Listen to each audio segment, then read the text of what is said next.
तो बच्चा पार्टी आज हम करेंगे रेजिस्टिविटी। बच्चा पार्टी करेंगे रेजिस्टिविटी। अच्छा देखिए, हम लोगों ने ओम्स लॉ पढ़ लिया, वहां से हमने रेजिस्टेंस के बारे में बहुत सारा डिटेल कल कर लिया।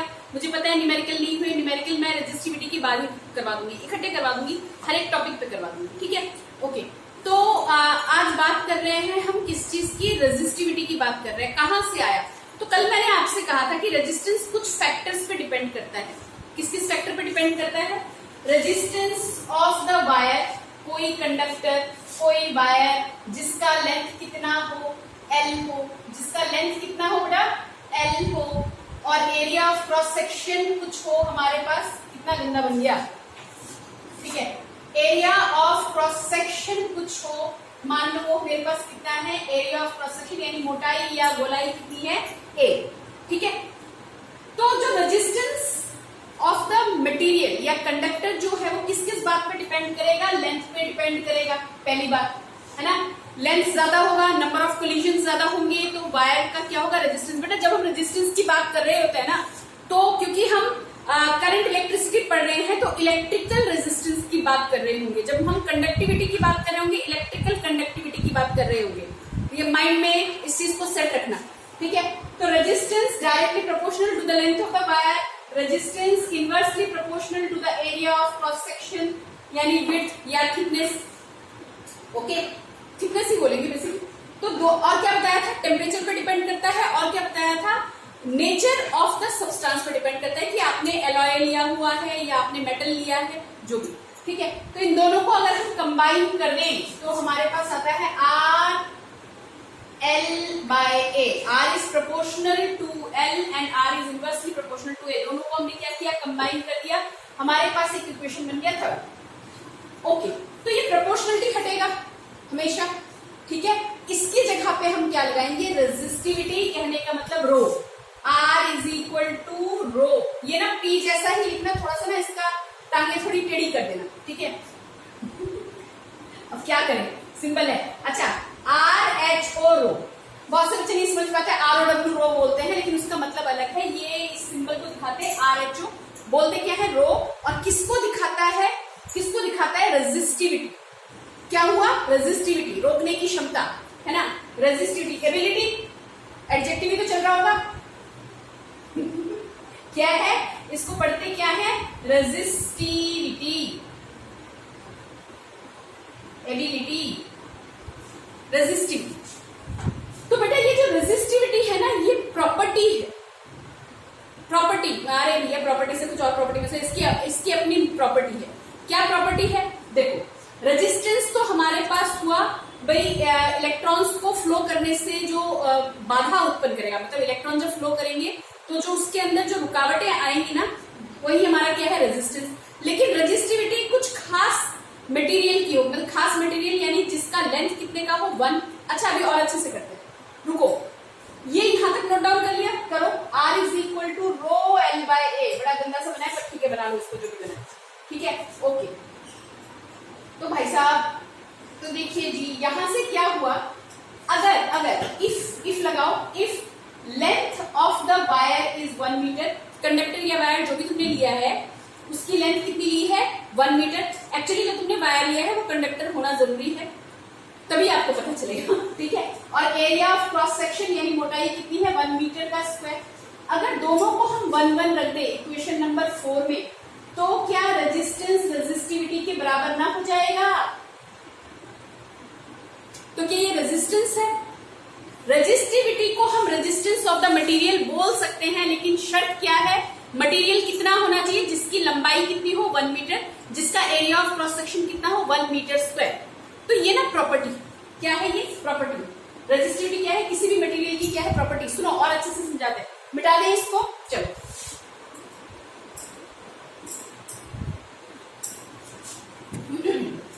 R is equal to rho होगा if length of the wire is equal to 1 metre और एरिया ऑफ क्रॉस सेक्शन कितना ले लिया, 1 metre square.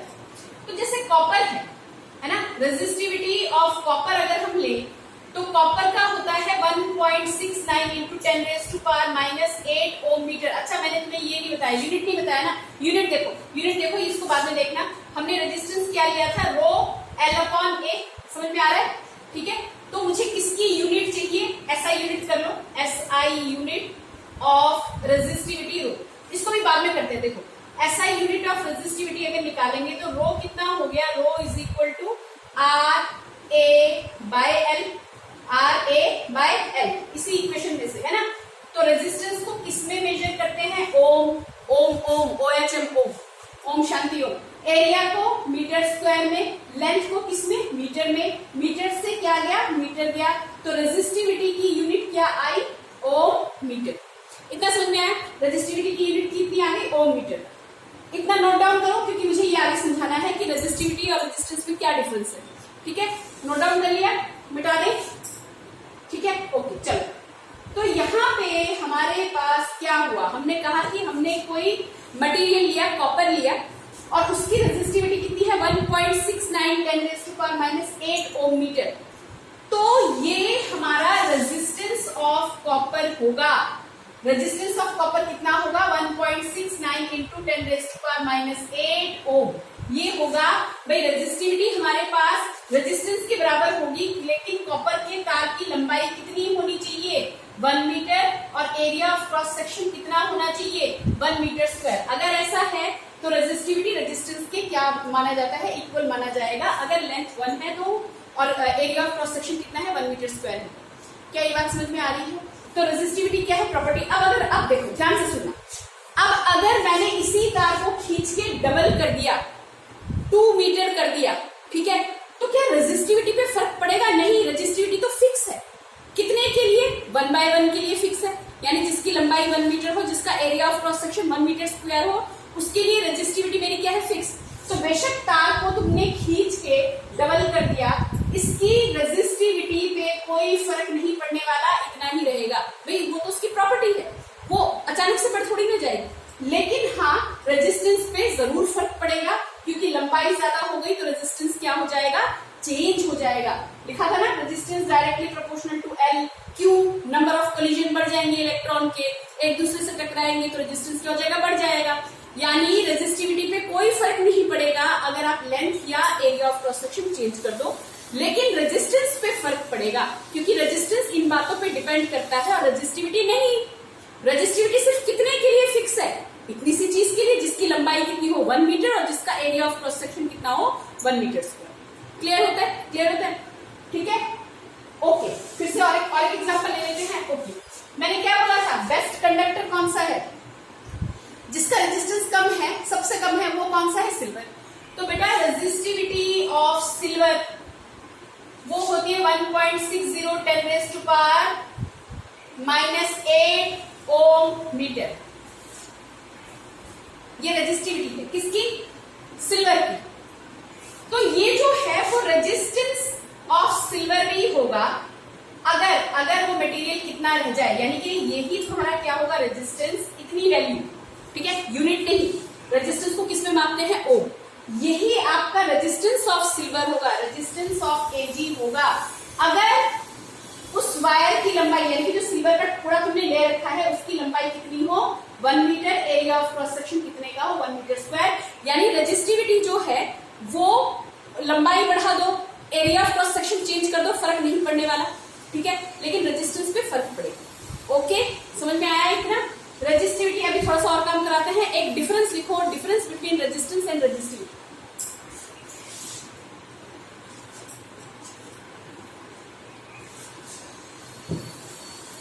Difference between resistance and resistivity. Okay जी, तो एक तरफ लिखो बेटा रेजिस्टेंस और दूसरी तरफ क्या लिखो, रेजिस्टिविटी।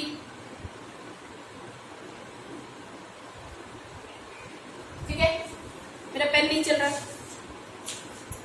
मार्कर। ओके, तो रेजिस्टेंस का पहले तो यहाँ डेफिनेशन दे दो, व्हाट इज रेजिस्टेंस, रुकावट, है ना। रेजिस्टेंस या इलेक्ट्रिकल रेजिस्टेंस, रेजिस्टिविटी या इलेक्ट्रिकल रेजिस्टिविटी। रेजिस्टेंस क्या है, इट इज द हिंड्रेंस। ये देखो, डेफिनेशन बार बार चेंज करने की जरूरत नहीं है, पता चले कि ना ये डेफिनेशन याद हुआ ना वो डेफिनेशन याद हुआ, डेफिनेशन एक ही रखना। पहला तो डिफरेंस डेफिनेशन का दे दिया करो, ठीक है, it is the hindrance in the path of flowing current, flowing charges, हाँ चार्जेस, ठीक। ओहो पेन का गड़बड़ हो रहा है, चलिए ओके लिखिए। रेजिस्टिविटी क्या है बेटा? Resistivity it is the property of a material, ठीक है, it is the property of that material, that substance whose length is 1 meter and area of cross section 1 meter square या यूनिट मीटर स्क्वायर। बहुत से में ना unit length और unit metre square दिया हुआ है, तो आप घबराइएगा नहीं, बात बिल्कुल सही बोल रहा है वो भी।